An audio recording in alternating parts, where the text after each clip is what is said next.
Welcome to the CP Media platform and welcome back to another Wednesday Night Live brought to you by the fabulous Team CP, your endurance coaching specialist. And as always, it's an absolute privilege to have here in the studio with me our team captain, Richard Greer. Welcome, Rich. Yeah, welcome. Thanks, Angus. And it's a privilege to be sitting next to you, Angus, pushing the buttons and having some good chat. Yeah, I'm always in for some good chat. You know that. Yep, absolutely. We've got another awesome show. We bring these together. I guess that's just based on all the different people we get to work with and share our stories with and things. So, yeah, really looking forward to tonight. And pretty stoked that actually so far, how many episodes in are we? I don't even know what our total is actually. But nobody said no to us yet, Richard. Haven't said no to you. Maybe they've said no to me. Oh, right, okay. Yeah, no, don't get no, right? Yeah, good. Yeah, exactly.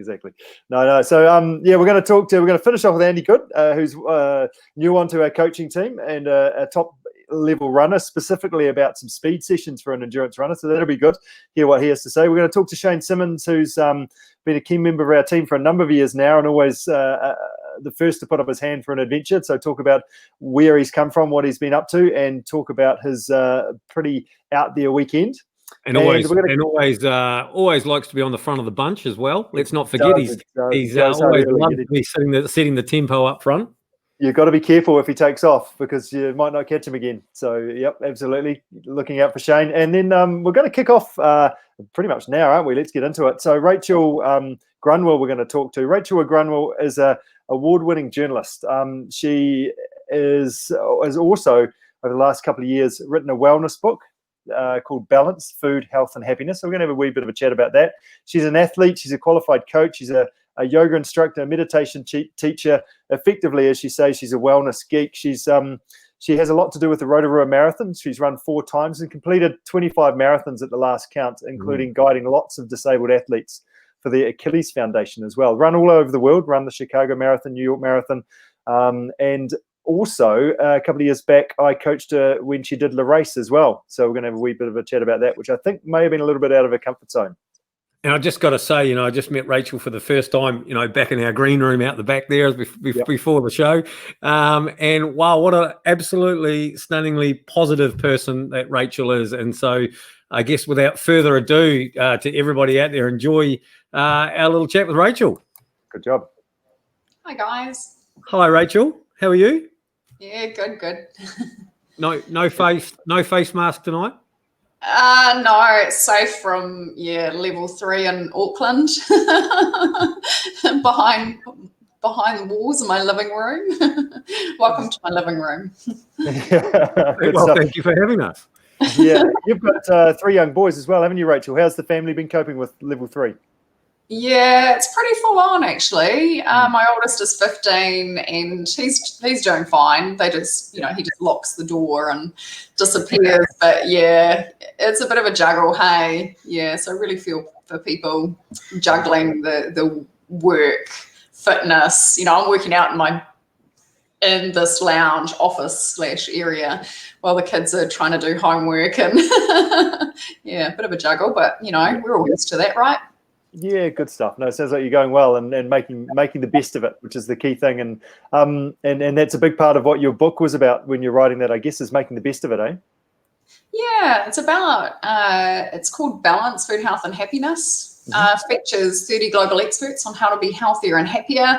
It's all science-backed knowledge, so nothing woo-woo, because I am a yoga teacher. Some people are a little bit freaked out by their meditation and yoga stuff, but yeah, this is there's neuroscientists in there, psychologists, professors, doctors, strength and conditioning coaches, people who are pretty famous, one of the top happiness researchers in the world. Someone who studies happiness, like what are the elements that fuel happiness, that are research-backed, that work. Right. Yeah, he's fascinating. Nice. Rachel, tell us a bit of background. Where did you start this? Because it wasn't all about being happy, was it? It wasn't all about being wellness for you. How did you get into explore this wellness space? Tell us a bit of background. So in a previous life, I was an award-winning journalist, and I used to give politicians a bit of a hard time. I covered High Court murder trials. I was either writing stories for the front page for the Herald or the Sunday Star Times, and this went for a couple of decades. I really loved that career. By absolute accident, I fell into this wellness, fitness, health, lifestyle space. I was offered a weekly column writing for the Herald on Sunday about different fitness ideas. And yes, I fell into it by accident. Honestly, if they had offered the wine column to me at the time, I would have leapt at that with equal interest. Yeah. And lucky chance that I was offered a wellness column. Yeah, I do actually recall reading that back in the day, a number of years ago. And in terms of just a normal person, seeing if they could figure out what this running bit was about and how hard it is. Can I actually keep running? I think I was reading about one day. Yeah, I did all sorts of crazy things. Mountain bike riding, BMX riding with the Olympian, flying trapeze from the height of a 3-story building. I did a juicing diet that made me hungry, angry.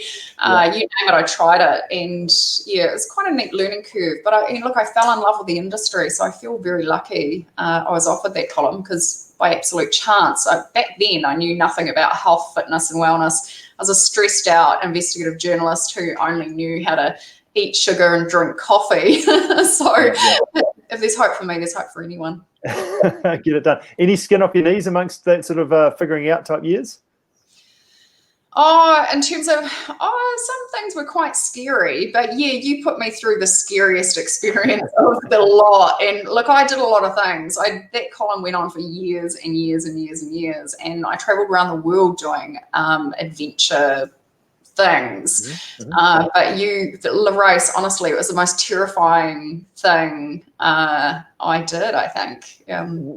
There's a photo that Angus has just thrown up there. You and Mike McRoberts on the finish line, looking kind of relieved. But would you be more comfortable than Mike at that point? I'd say that's probably the case. Yeah, it was funny. We were asked, look, do you want to take part in this event? And we both said, oh, look, how hard can it be? We'd run quite a few marathons together. And we thought, if we can run 42 kilometres, then of course we can ride a bike and roll through 100 kilometres. Yep. And it wasn't until after we'd signed up that it was an elite athlete I was interviewing at the time. And they said, oh, what race are you doing, Rach? And I said, oh, a race. And he said, oh my God, that race terrifies me. And then we discovered it was full of hills, and then we became quite scared. Yeah, perfect. And in terms of that build up, that training, what were some of the things that you found that were useful? Your training was amazing. Really, you fit it into my lifestyle. So I remember going into a gym and hitting those cycling classes just with incredible intensity, and getting really fit for that, in that area. And just, your build up was beautiful. Just, Mike and I would cycle out to Piha a couple of times. We got on some long rides, but actually the training just fit into my life really, really well. That was really key. Juggling a business, juggling family. You really get that. And it was really helpful. Yeah, and that's it is a key thing, isn't it? There's no point putting a plan together if you can't actually do it. That actually, how do we make this work, and how do we figure this out and make it actually realistic? And that's one of the key points of your going back to your book as well, isn't it? That whole, how do you find balance? I talked to a number of people about this sort of on a probably almost a daily basis, and I feel like balance is something that we have, and then tomorrow we might not have, and then the next day we might have it back again. How do you? What are your tips about trying to get that consistency to actually sort of live a balanced life? I think it's being unapologetic about your goals and what you want to achieve, and then like carving out some space and time for that. And because that's for that underpins your well-being, right? And it's okay to have that in your life, and just, I guess, chat with loved ones, get them on board, explain to them, hey, I've got this goal in so many months. How can you help me out here? Can I get support? And Yeah, I think just, we've got a goal crush in this life. It fuels our well-being. It's great. You've got to go after it. But yeah, just, I guess, communication with people in your life to get them on board, isn't it? Support you. Yeah, for sure. And it's a two-way thing with partners and families and things as well, isn't it? Making sure that you're giving others in the family their chance to do that as well, and then booking the diary out to make sure there's a good balance between everybody and everybody's able to win in that regard. Absolutely. And sometimes how can you tie it in, like a bit of training? If one of your kids is able to get on a bike while you're running, if you can have some crossover, it can make it a bit more fun too. Yes, exactly. Especially when they tell you you're slow, Dad. Come on, pick up the pace. That's always a good one. And how do you? What are your thoughts around, like, we work with a whole bunch of endurance athletes, people that have got lofty goals, have got lives to balance, etc. And often we can become quite single-minded because, I mean, you almost need to, because there's a lot of time taken up to try and prepare for some of these things. But it's not just about that one thing, is it? There's also thinking about the other elements of your life as well, and making sure you keep balance with those. And if I could never do this anymore, what does that mean for me? And all the different elements or pillars of your life that make you up. What are your thoughts along those lines? Yeah, I think we evolve and change as well. So you might have one goal in mind, but there's different ways to hit it. So, if an injury pops up, then, you can train for a goal with cross training quite effectively. I don't know whether I'm hitting your question right now, but yeah. Yeah, I guess I'm just more talking about, I guess there's, hey, you've got work and you've got this exercise, and then you've got your family, and then you've got maybe other interests and things like that as well. Like, it's important to keep a bit of balance amongst a few different things, isn't it? Rather than just be solo into one, in case that one disappears. Yeah, absolutely. Yeah, you never have one thing going on in your life, right? Yeah, absolutely. Yeah, work's still important. You've got to juggle it. You've got to balance it, and you've got to prioritize things in the right order. And I think, knowing what you value is really important, because, you can have it all if you know what you value. Cool. And that comes down to sort of that planning initially and that communication to get underway. Amongst looking all the different people you interviewed, and there's obviously a number of different things that you learned from that relate to different situations. But what are your one or two key things you brought out of that book, and you're like, yep, that's something that I'm really integrating into my life? Yeah, so the magic of balance is that it hits all the pieces of wellness, all the wellness pieces of the puzzle, if you like. So you've got how you eat, how you think, how you move, how, where your mindset's out, where your mindset is at, emotional intelligence. There's all these different things that underpin your well-being. So I sort of say to people, you don't have to read the whole book. You can read just the chapter where you want to uplift. And, for me, like, I learned a lot in emotional intelligence area, like how to connect better with friends and family and, your kids. Like, did you know there's 5 layers of listening? Tell us about those 5 layers of listening. Look, people say words right, but there's a lot that gives their feelings away. So it might be the tone. So imagine, if you're going to your wife, honey, can I go to the pub? And she goes, sure, Richard. I don't know if I quite done that right. Yes, I understand. Say, yeah, sure, you can go if you're listening to just the word, but the tone is fierce, and then her face might be like giving something else away, and her eyes might look like, they're on fire. So body language. And there's also heart-connected listening. So that's like ultimate layer. So when you're listening to not just the words, but the tone, how people's body language. the warmth that you're getting from them, and also mirroring back what they say and getting the underlying emotion. So actually connecting. Yeah, nice. Rachel, you've run lots of marathons, and you've helped lots of people through their marathons as well with the Achilles Foundation, which is really, really awesome. But I'm always interested in the biggest fail that you've had. There's always a fail story, isn't there? Tell us about that. Well, thank God I've never failed on helping guiding a disabled athlete. Okay. So that's good. But biggest fail actually turned into my biggest win. So my biggest fail was running the Christchurch Marathon in 2017. I was running with Mike McRoberts actually for that. I got to 32 kilometres and my leg went. Felt injured. I could walk the rest. I didn't feel any pain whatsoever, but it was absolutely horrendous pain to run on it. So I walked the rest of that. I ended up having a stress reaction, so I couldn't run for 12 weeks. But my biggest fail, so my worst performing marathon, ended up being my biggest win because I'd already signed up to run the Chicago Marathon, which was 12 weeks out. So I had to cross-train and rehabilitate. So I learned the power of cross-training to get me race fit. So I cycled, did yoga, lifted weights, and did some pretty intense cycling prep. And I ended up running Chicago Marathon 12 minutes slower than my fastest ever time, just through cross-training, no running almost. So it was a really beautiful learning curve. I hated it at the time, but I learned the power of cross training is just unbelievable. So how do you integrate that into your training preparation now? Like I'm sure you're doing a bit of running and have some goals lined up. How do you incorporate the strength training, the yoga into your running? Like maybe as a percentage, how does that go for you?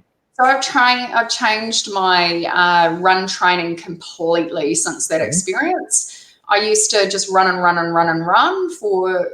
training for marathons. Now there's no way I would do a really, really, really long run anymore. I cross-train a lot of it. I do a lot of strength and shorter runs. And just in that build up towards race day, I'll do some, longer work, but most of it is strength, based, which is exciting. I love it.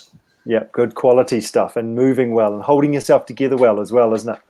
Yeah, lifting lots of iron. Yeah, good. What's your deadlift number? I think you were telling me the other day. kgs. 95 kilos. There you go.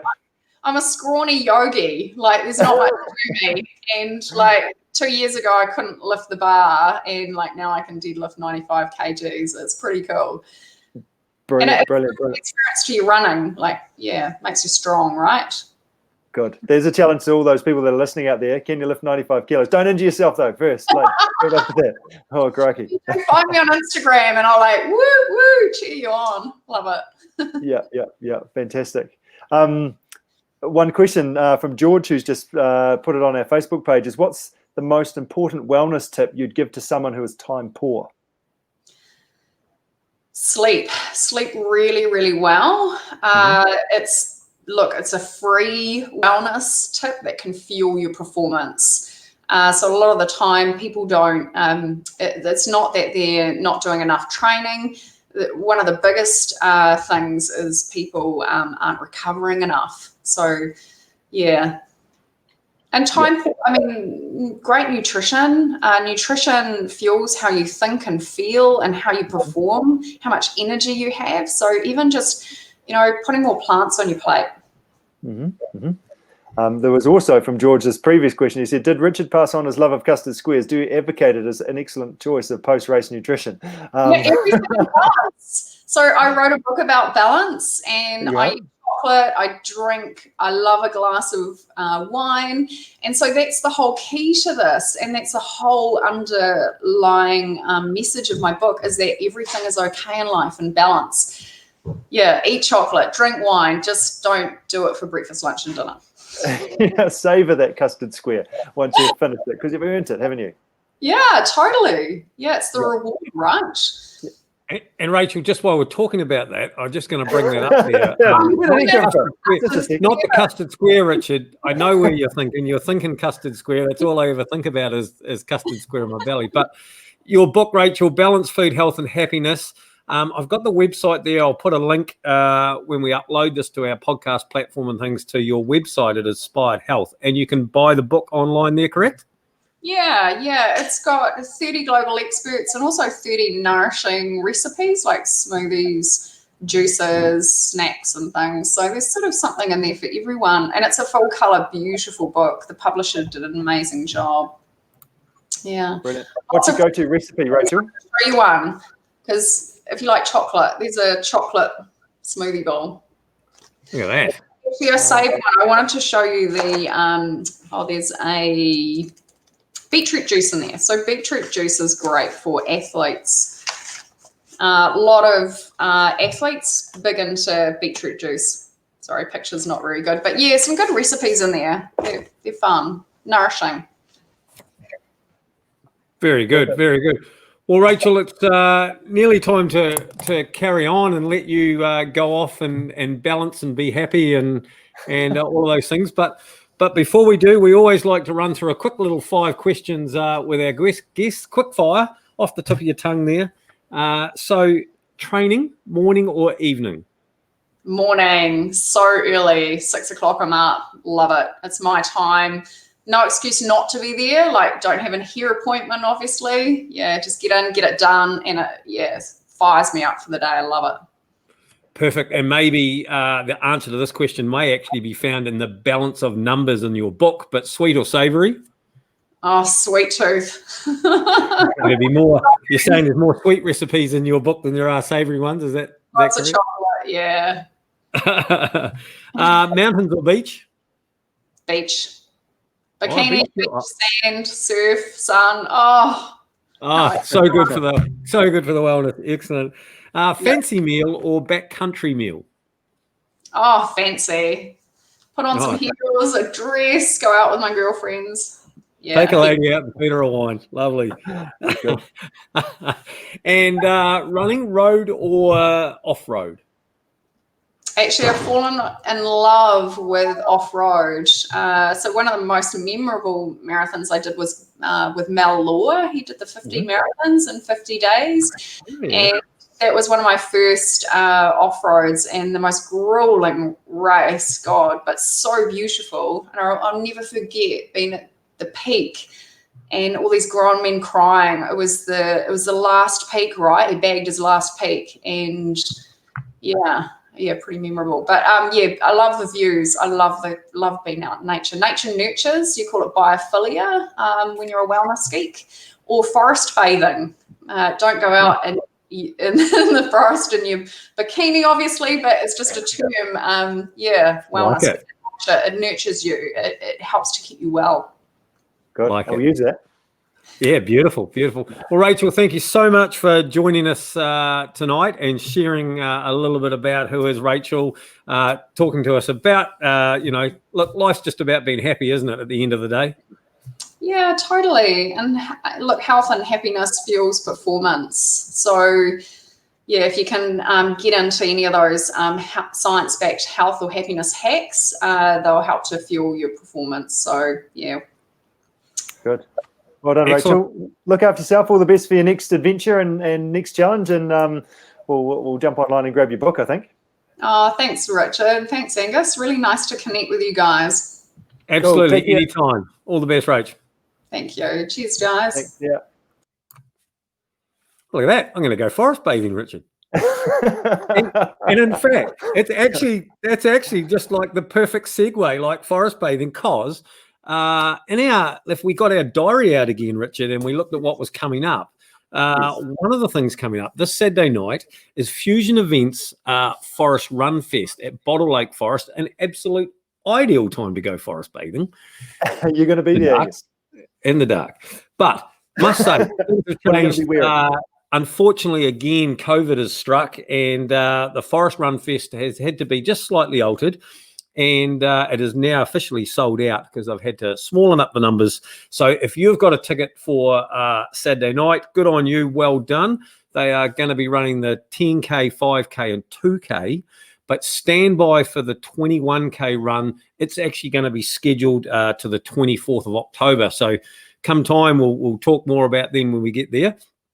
If you are going, if you're out there, you're one of our viewers, one of our listeners between now and Saturday night, and you are going to the Forest Run Fest, and you just happen to see me there either on the start line or maybe puffing and panting halfway around the 10K course, if you're looking for a little pick-me-up, hit me up. Tell us you love our Wednesday night show. I may just have a wonderful Pure gel from our sponsors, Pure Nutrition, to give you on the way past.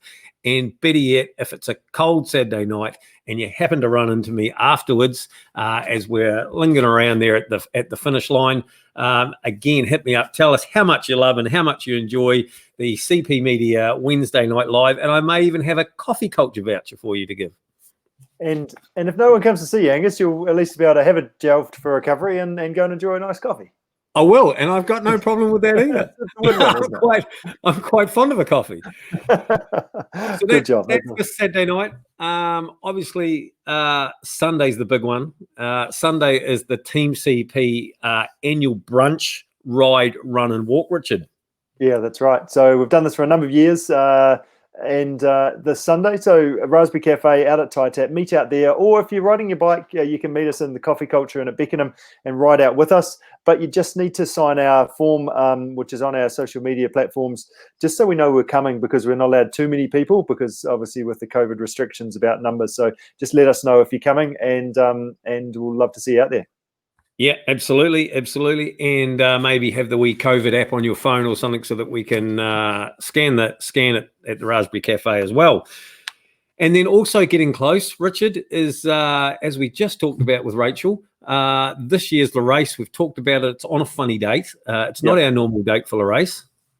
Yep. So September 19th, I think, isn't it? So there's a chance to ride over to Akaroa for a day and have a good day out on the bike. So we'll be there with our bunch police and cheering people on and helping keep people safe on their bikes. We will. And there is still time to sign up. They are still taking entries. So if you haven't already got an entry into there, then get into it. No excuses, absolutely. Right? Yeah, that's right. And the final thing we want to talk about was our Spring Run Club, which is starting next Tuesday, first day of September, and running through the entire springtime through to December and summer. Tuesday night, Oscar Baines, the man himself from the front run, is going to be leading the Tuesday night run group. So, but lots of different levels. We'll have different run leaders at different paces. So come along, just come for a run, come and join us. So look, that's on Tuesday night. This is a great deal. Spring Run Club, $85, 12 weeks, two times a week. So as you said, Tuesday night with Oscar and Thursday night with Jacob. That's right. Yep. So a hill session on Thursday, and it's an interval session. So nobody gets left behind. So faster people do more laps, and then slower people do less laps, and then we meet up and then go and do the next thing. So it's a good chance to challenge yourself and run to your ability and have some fun with a cool group of other people. Yep. So if you don't know where to go over to the Team CP website, teamcp.co.nz. Head for the What's On tab at the top of the page, and you'll see the Team CP Spring Run Club. All the links and connections are from there. Mm-hmm. Absolutely. I think it might be time to talk to our next guest. What do you think, Angus? Oh, well, I think he looks like he's sitting in his man cave, but I believe it's actually his lounge. You've got your ears on there, Shane. Hello, how's it going? Look at that. Good. And I've got to say, you've done this very well, Shane. Our good sponsors, Giant Bikes, will be absolutely super happy about how we've organised this with a lovely looking Giant Trinity in the background there. Yeah. So for those that are watching this opposed to listening, there's just as you're watching, you need to count up how many bikes you can see. It's a bit of a Wheels Wally, just about, isn't it? How many seats are back there? You've done very well, Shane. Yeah, so this is my office at home. Okay, so it's not the lounge. Okay. No. What's in the lounge then? If that's what's in the office, what's in the lounge? Yeah, no. think I get in trouble if I put bikes in the lounge. No, that's right. It's all about balance, isn't it? Not overdoing it. Shane, we've been working together for a while now, haven't we? You're always the first one to put your hand up for an adventure. There was a big adventure in the weekend that we're going to talk about in a moment, but I want to just kick off just in terms of your background. How did you get into running for a start? Because that's kind of where this whole endurance kind of thing started for you, and you ended up working through to running the marathon at a pretty quick clip, I have to say as well. So tell us a little bit about your background. Where have you come from? Yeah, so I guess I started maybe 6 years ago, decided that I needed a change of lifestyle. I was pretty overweight. So I started out, well, probably like 10 minutes in the morning on an elliptical cross trainer. And after about a year and a half, lost a significant amount of weight and decided, gee, this is a bit boring. I really would like to go running. So just one day went out and did a first run, which I think was about 5K, and then got hooked on running and thought, I wonder if I can do a half marathon. So I was in it one of the front runner, one of Oscar's evenings, and I think Richard, you were there, and put my name down, and I think that's where we started. So the 2016 half marathon is what I kicked off with. Yep, brilliant. Built from there, and just been having a great time ever since. Ever since, it's got bigger and more adventurous as you've gone, isn't it? It does. Just as a matter of interest, how much weight did you lose in those? So I was 136 kg, and I think when I started working with you, I dropped down to 68. Wow. So a lot. So I was probably underweight and wasn't that strong. So we've done a lot of work in terms of building strength, which has been helping with the more longer endurance, multi-sport type stuff. That's right. And it's been a real focus recently, more and more, isn't it? Working on that balance, working on that strength to be able to hold yourself together, to remain injury-free, etc. Yeah, definitely. The running because I've got some big goals for next summer, and so running and being strong is going to be key to achieving that goal. Yeah, cool. What are those goals for this next summer ahead? What are your goals going forward? So I've entered to do coast to coast 1 day. So I did the 2 day this year, and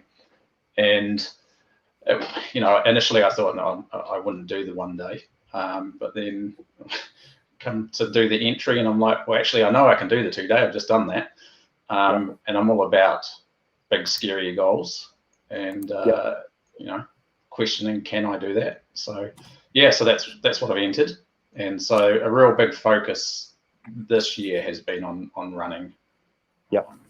Previously, I've had a big focus on the bike, and so I feel strong there, and kayaking's going okay. So so the run's the focus for this year with strength. And it's not just that running, is it, for you across that mountain run? It's running across that sort of uneven terrain and that holding yourself together and the confidence to move. Because you've run, is it a 3.5 hour? It was three. It was sub 3.5, so it was 3:27. I think was the Gold Coast Marathon. That's good. So, it's fair shifting. So translating that into that rocky off-road stuff, which is where the balance and where the strength is really important, isn't it? So I'm doing a lot of work around ankle stability, hip mobility, and strength, and then just confidence running on that on the rocks, that uneven terrain. Really being aggressive, I guess is. That's exactly the way to think about it. What's thinking back of the last sort of 4 years or so, what's a key learning, key 1 or 2 things to share that you've really from your when you decided, hey, I need to change my lifestyle, through to now? What are 1 or 2 key things you'd look to share with others to say that's sort of like a real key pillar to my life, or thing that I wish I knew then? I guess listen to your body. That's I have had one case of an injury that I sort of continued to run through, and so that took me out of running for probably 8 months, and maybe if I'd listened to my body and actually gone and seen somebody earlier, may not have been such a big deal. But just enjoy the process, really. You know, you got to love what you're doing, and I love getting out there and training, and you know, and being okay with being uncomfortable. You know, push yourself, and I do. I try and push myself to the limit, whatever training I'm doing or session, and that can be physically, but also mentally as well. It's a bit of a game, you know, a mind game more than anything, pushing through. Yeah, it really is, and we hear that a lot. Like, our body will continue on before our mind will tell us to stop before our body stops. But it's a really tough thing to tell yourself that in that heat of the moment, and then also actually continue through it, isn't it? But you do a pretty good job of that when you're riding away on your bike, going, geez, I hope he's hurting, because I certainly am. Yeah, that's awesome. In the weekend, and this weekend as well, one thing we haven't talked about so far, we've got our Never Have I Ever challenge on. And you had a bit of an adventure in the weekend, didn't you? Mount Binzer, which is like a key hill when you're paddling down the river, sort of the key one right at the start of the coast to coast Waimak paddle that you sort of paddle past effectively. Tell us about that adventure and how that got on. Yeah, no, that was awesome. I haven't really done any, I guess, mountain climbing. You know, I've been up Mount Oxford and local ones, but this was a wee bit more in. We'll just put a picture up for those that are listening into this. So there's snow on the top of the hill. There's this little pinchy bit between a little saddle that you had to try and navigate through. How were you going through there? You look quite confident in that photo. You look like you're all over it. So there's a little rock in the background there that we had to sort of get past. But yeah, so it was the first time I've used crampons, and there was 3 peaks that we actually had to climb to get to the summit. But it was a great group of people. We had the right gear. We talked about what we were going to do. So it was, again, initially when I got up to the ridge and saw the snow and from a distance looking at the ridge lines, I was like, no, I'm not sure I'm going to do this. But you know, just talked it through and away we went, and we all made we had a discussion that said, look, if anybody's uncomfortable at any point, we'll turn around and walk back out. But no, it was great fun. Loved it. The views up there were just fantastic. Yep. So any moments that you're like, I'm not sure if I can do this? Oh, there was one point we were traversing along a slope, and I sort of looked down. And there was no big drop or anything. It was just if you started sliding, it was going to be, you'd have to self-arrest. And I was just like, started to freak out a little bit. And it's like, well, hang on.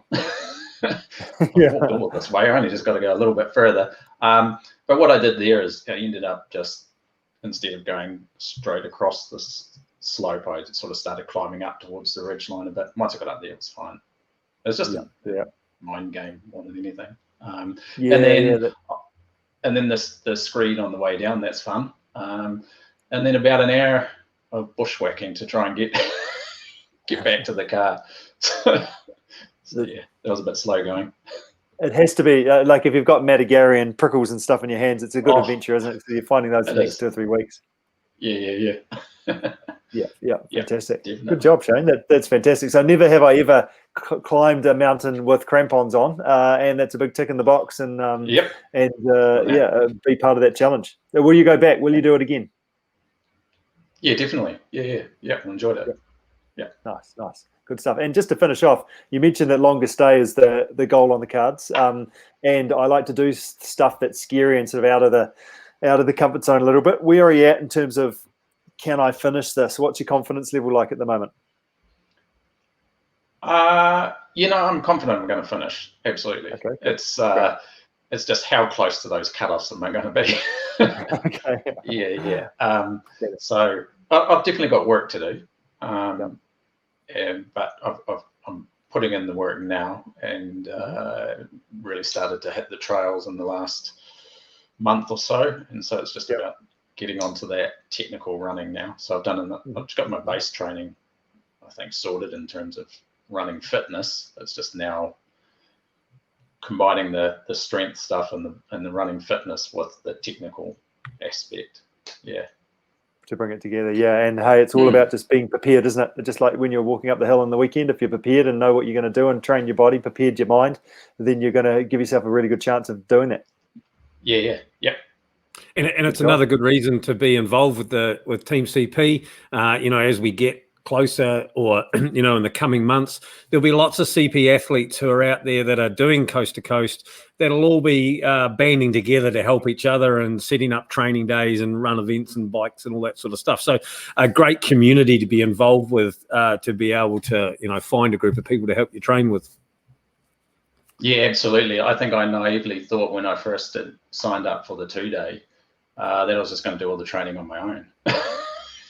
And I soon realized that actually it's almost impossible with the kayak aspect, that you need to connect with others, and as part of the process I've enjoyed that. You end up training with a lot of people and developing friendships and getting out there doing adventures, and so it's always seeing who's doing what in the coming weekend. It's like, right, okay, that sounds like fun. I'll go do that. Yeah, and I think often, no matter what event it is, whether it be coast to coast or whatever, often the training's actually the fun part to the whole thing. The adventures, the people, all of that's actually almost the best part of the event, is all the lead up things you do for one. Yeah, and then seeing everybody achieve. That was like with the 2-day this year, was actually seeing all of the people that you've been training with achieve their goals, which was pretty cool. Yeah. Nice. Good job. Well done, Shane. Well, look after yourself. Keep up the adventures. Will do. Keep working hard, and enjoy working with you. And it's been a heck of a journey so far, and look forward to seeing what we can come up with. Yeah, excellent. Cheers. Well done, thanks, Shane. guys. Take care.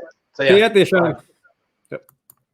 Now, Richard, I just got to go back to what we talked about, and I've just had a great comment from Kate Russell pop up down there. I talked about at this Saturday night's Forest Run Fest, come and see me. I may have a spare gel, pure gel, or a coffee culture voucher. And I was thinking, well, actually, how do these people know who it is? And Kate has just defined the reason why it is still there, Richard. She says, I'm doing the 10K, Angus. I'll look out for your mo.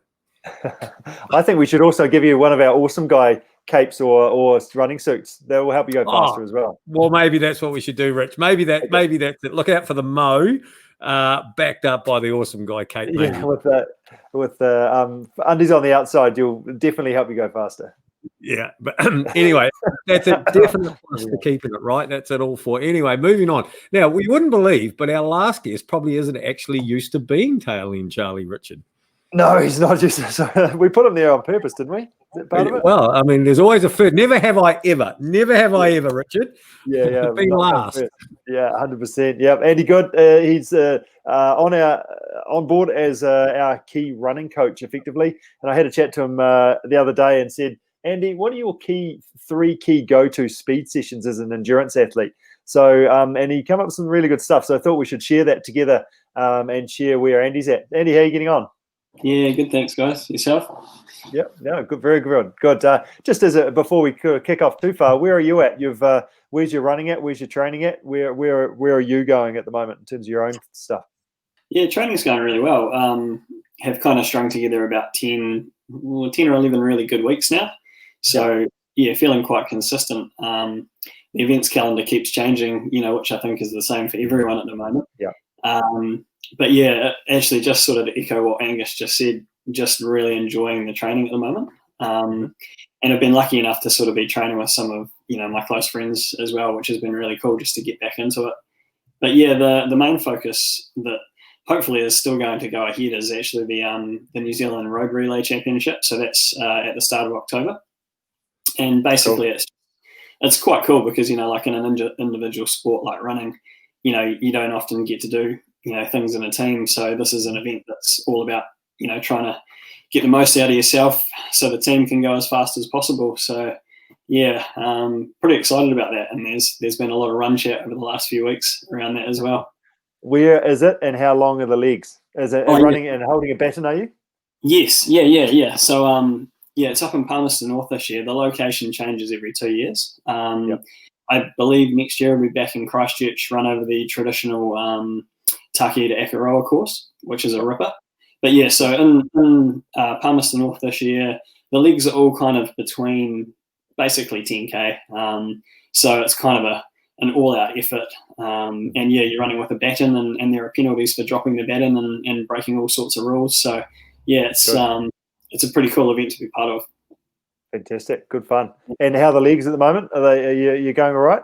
Yeah, going pretty good. Have been knocking over some good sessions, which is, like just a good little confidence booster. Probably a little bit disheartened to not get a chance to race a bit more of late, but it is what it is. It's the same for everyone. So it's kind of getting to that stage now where it's just like, well, should we just set up a couple of little time trials just to get a gauge for where we are? That's right. And speaking of time trials, actually, just before we go on to your top 3 speed sessions, Lee Butts, who I've been working with, we had the Christchurch Marathon got cancelled, and then it was like, right, let's refocus to the Wellington Marathon, just been cancelled. And that was this weekend, booked the family to go up there. So, hey, he's going to run his marathon in and around Christchurch to try and go under 3 hours. So that might be something to maybe tee into a workout and a bit of a Team CP weekend of how fast can we run. That's the one. I mean, I think people have got to do that, and it's quite cool because there's a few more controllables. On race day, it's sort of like 8 a.m. the gun goes off, whether you've done all those things you like to do beforehand. But if you're setting it up yourself, you can start at 9:07. It doesn't matter. yeah, exactly. So, Andy, talk us through your top 3 speed sessions that you do and prescribe for others. Yeah, cool. I think the 3 that kind of jumped into my mind when you asked me that question, and I guess they're all sort of supposed to be used in conjunction, like with a good, overall training plan. But the first one would just be stride outs, which you and I have talked about quite a lot. Yep. And then the next one that So just explain what a stride out is. Yeah. Let's come back. Tell us about a stride out. How fast are we doing those? How long should they be? How many of them? Yep, cool. So we'll go through them one by one. So stride out's basically it's about a 15 to 30 second burst of speed, and basically it's done as fast as you can go, still under control. So it's not kind of like I'm getting chased by a scary dog and I've just got to run for my life. It's like, how fast can I run with really good form? So generally, like, a good distance is 100 meters. So, if you're just kind of out and about using some lampposts, or if you want to do it in a more controlled setting, a track or a rugby field is fantastic. Yep, brilliant. And how many of those should you be doing, and where would you structure it in your week, and then how many, and whereabouts in the run session as well? So I guess it really depends on the individual, but like for someone like myself, we usually do the stride outs the day before a key session. So if we're going to do like a big steady state run on a Saturday, we were going to be running for quite a long time, with quite a high intensity. We'll do the strides the day beforehand, and it kind of just it kicks the brain into gear for what's to come. And basically it kind of just gets your body ready to operate smoothly at speed. Sorry, just get rid of that. So really good. Really good for the day before a key session, and even the day before race day, they can be quite good just for a little bit of intensity. Before you're ready to race, and you don't need to do many. It's not a workout. It's sort of 4 to 6 repetitions of 100 meters with full recovery. So go through that 100 meters and then basically walk all the way back down to the other end before you do the next one. Yeah, so I think that walking back is a really key thing, because what otherwise happens is, because we're endurance athletes and we want to feel the burn, we end up jogging back round and then going again. It becomes a real lactic acid effort, doesn't it? Exactly, and that's probably the key thing, is it's not a workout. It's not, it's not designed to be a workout. Really, it's kind of like a primer for the workout to follow. That's what I was just going to say. Almost like they're an opener, really, aren't they? Just open up all the blood and open up all the muscles and all that sort of stuff the day before.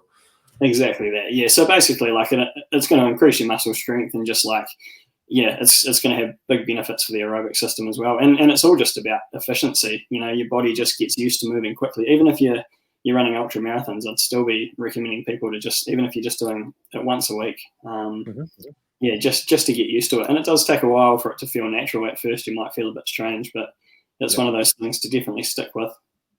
Nice. And that's hey, go for a run, warm up well, and just do it at the end of your run as once I'm fully warm and just do it really good quality, nice short session, and then that's you, isn't it? Yeah, you're done and dusted. You sort of, if you jogged for 20 minutes, you did your 4 or 6 reps with a good sort of minute and a half in between. Let's say you're walking really slowly. You're all done in 35 minutes. Yeah, great. Okay, so strides. That's number 1. Put that in the bag. What's number 2? Stride. Next is see if you can guess what it stands for. FFLR. FFLR. Do we have a hangman here? Okay, so the fast finish long run. I knew what you were going to say, but I couldn't piece that together. Well done. At least you didn't beat me, Angus. That's all that matters.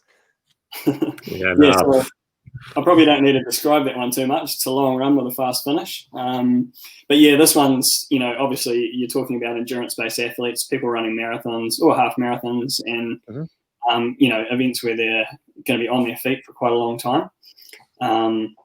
And this one's really all about teaching your body to run on tired legs, especially when you've depleted the majority of your fuel. Yep. So how long run, but how long is the fast finish? Hard. Yeah, I guess if we use an example of someone, say, who might be training for a marathon and their Sunday long run might be around 2.5 hours. Yep. I would sort of say how I would probably be writing that session would be something to the effect of 90 minutes, sort of at a really easy, natural pace, just a pace that feels good. And you're going to build into it and probably get progressively faster over an hour and a half. But then really at that 90-minute mark, that's where you're looking to kind of crack into the target marathon pace intensity. And you probably want to be going at that pace for sort of 30 to 40 minutes. So by that stage, you're up around 2 hours 10, and it is going to start feeling pretty hard. And that's the whole point of it. There's a bit of mind over matter there. And you're also forcing your body to start looking at other fuel sources as well, because most people will be sort of pretty depleted with their carbohydrate stores by that point. And that's really in effect why people are hitting the wall, during a marathon as well. So, So basically 90 minutes sort of at a pretty natural pace, and then maybe 30 to 40 with some real intent. And then sort of after that, winding it down for 10 minutes or so. And that would be a pretty bloody quality 2.5 hour run. And that's like if you're training for a marathon, if you're training for a half marathon, let's just make all those times in half, so 45 minutes. As a steady run, and then 20 minutes as a bit of an up-tempo type, a little bit faster, and then just a bit of a jog to warm down and finish off. That's the one. And I think the key thing to remember with this one is it is a really hard session, and it's not something you want to do every Sunday. So I think if you were to sort of break it down with what is it and how do we do it, I think the other thing we'd probably mention is when. And with this one, you'd probably only want to be doing it every second or third Sunday, and obviously with the guidance of a coach. It's a big session, and you're probably going to take a good 9 or 10 days to really come right from it. Yeah. So, and it's about again going back to that stride out thing that you're talking about in terms of it's about efficiency, isn't it? In terms of running well and running with good posture and finishing well, because that's what it's about when you are tired, holding your body together. Yeah, that's a good point. I mean, that's when people start to get pretty sloppy. So even if your first hour, 90 minutes is just about being relaxed, and then from there, you're really focusing on, bringing that correct form into play. Mm-hmm. Yep, brilliant. Okay, so FFLR, strides. I'm just going to interrupt there quickly. George Paul, who's intently watching, which is just great to see, has just put a comment in there, and this is above my pay grade. So, Andy, you'll have to answer this. But FFLR, good for a negative split? ? Definitely, yeah, because it's all about tightening the screws at the right point. So many people go out so fast and burn all sorts of the wrong energy. So absolutely, this is definitely something you want to be practicing with. If one of your goals you're writing down before you go to race is I want to run a negative split, this is the kind of workout you want to be thinking about doing. And just to clarify, a negative split is where you run faster in the second half of your run than the first half of your run. Yes, absolutely. Yep. Yeah, good. Yep. Okay, what's our third in our top 3? Last one kind of ties in a little bit with the first one, but it would just be broadly hill repeats. A lot of pain, but a lot of gain. Good. And what? Are we doing stairs? Are we doing just a gradient up a hill? What type of gradient are we shooting for? What are you after? Yeah, good point. Actually, it's definitely better to be a runnable gradient. So if we were to use Christchurch as a comparison, the go-to would probably be a hill like Rapaki. One that you can run up. You don't want to be doing these on the likes of Mount Oxford, with a gradient that's sort of like already pretty scrambly, because the whole point is to actually run with good, efficient form, and it's all about going back to that efficiency. And no one's going to run efficiently up a hill that steep. And then, from there, it's all just about, again, how you structure them. So with hill repeats, really the reason why I'd have people doing them is just that big strength building component. So a lot of people are doing events that are not only long, but, Crater Rim, for an example, it boasts being 52K, which is no joke, but then it also boasts being 3,000 meters of elevation. So, it's only natural that you're going to have to really train a decent strength component. And so hill repeats are a real staple for that kind of event. Yeah. Andy James just said hill repeats are the devil. There you go. That's good to know. How long? How long are we looking? How many are you sort of after? Obviously, it's going to change depending on where people are at their training and how experienced they are. But as a general rule, so a good way to look at it is I would probably say working between 20 and 30 minutes of actual work. So that's not including the rest time. So a good example might be, and actually I would just say that usually we'd do like a progressive hill block. So we might do them for sort of 4 to 6 weeks. We were really just focusing on trying to build strength. And at the start, we might be doing repeats about 4 minutes long, 3 minutes long. And then at the end, we might be sort of working towards like an 8-minute long repeat. So it's a pretty long bound up the hill. But a good example of how a session might look, if it was to be written, might be sort of like 4 by 5 minute hill repeats with a 2-minute recovery. And on that 2-minute recovery, turn around and run or walk back down the hill. And that's for a couple of reasons. Obviously, it's nice and easy, and it's a good way to recover and catch your breath. But also, you don't want to run out of hill. There's nothing worse than doing hill repeats and having to run on the flat up the top. Who wants to do that? Yeah. I think Andy James would. He'd be quite happy with that. But they're massively beneficial because it's all about knee lift, which is good for your form and your technique, and it's also going to help with your stride speed and efficiency. And also they're a bit more low impact. So as opposed to sort of saying, go and do 5 by 4 minute, hard efforts on the tarmac. The hill's just a little bit more low impact as well, while also keeping the heart rate pretty high. Yes, yeah, brilliant. Good job. Yeah, perfect. Okay, so strides, FFLR. What does that stand for, Angus? That stands for long run. Fast finish, long run. Don't cushion me. Fast finish, long run. I asked you that because I couldn't remember, but it was a good test. And then we've got our hill repeats to finish off with, and obviously that's, as you've mentioned, it's about structuring it in the right way that you're not going to cook yourself, and you're going to be able to build upon the week before as well. Absolutely. Yeah. I mean, none of them are sort of one-off silver bullet golden tickets. They've all got to be done as part of a key plan with purpose. But yeah, they're all rippers, and there are a few more as well. If you'd asked me for my top 5, we could have kept going. I think there'll be a few people that let's not go too deep. Let's just be finishing with those 3. Yeah.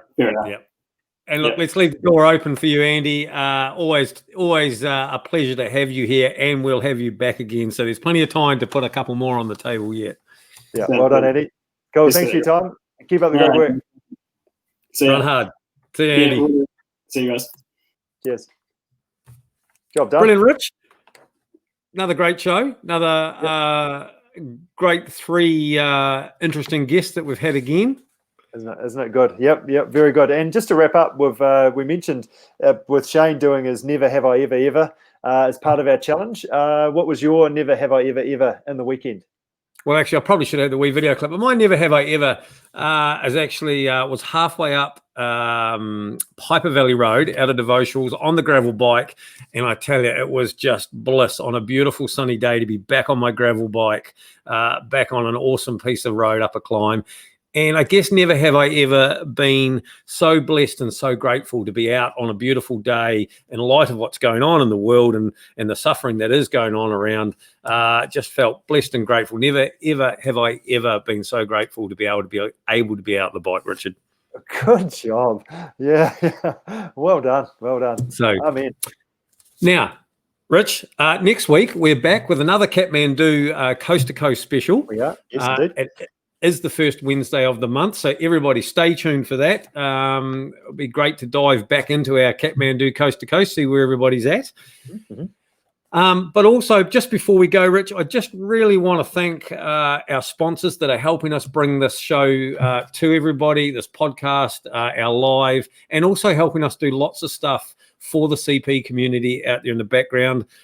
So for Pure Sports Nutrition, Coffee Culture, Solomon NZ, Evo Cycles, Giant Bikes NZ, and of course yourself, Richard, Team CP. Thank you so much to all you great people out there helping us bring this to everybody. And stay tuned, because here on this platform you will hear some exciting things coming up, some opportunities to win some of these great products, some little samples and bits and pieces that our sponsors are giving us to give to you athletes out there that are out there doing it. Good. I'm going to add two more. Front Runner. Did we talk about Front Runner? And No, also Sun2 Sport Watches as well. Help us out as well. So let's add them to the list as well. They're fantastic to be able to, while I was riding my bike for 12 hours or something in the weekend, the battery was still ticking along as it was getting dark as we got to the car. So they do a great job. Beautiful. You didn't need it to show you the way home, luckily. I did. It was actually quite dark, so should have. It was shining my eyes. I can't see because there's lights here, and I don't want to get my light out. So yeah. So don't miss an episode, people.